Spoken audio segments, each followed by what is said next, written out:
hirugarrena ja egiten dugune dantzari eguna Bermeon, hirugarrena.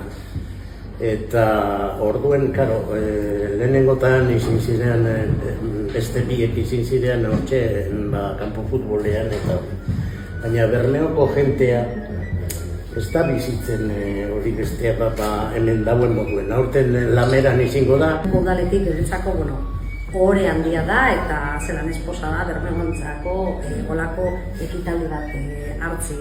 Eta bereziki aurten Elkartasuna dantza taldearen 50 urtearekin bat etortzea. Guretzako euskal dantza gure herriaren arima dira eta belaunaldiz belaunaldi transmitutako ondare bizia izanik hori zaindu, maitatu eta harrotasunez goraipatu beharreko altxorra bat da. Beste behin, egun honek gure lurraldearen kultura aberastasuna agertuko dau. Aurten ganera, Bermion ospatzen da, eta herri honek dantzagaz eta kulturagaz daukan lotura, danontzako ezaune da, eta holan be erakusten dozue bai udala eta bai Elkartasuna dantza taldearen eskutik. Zer?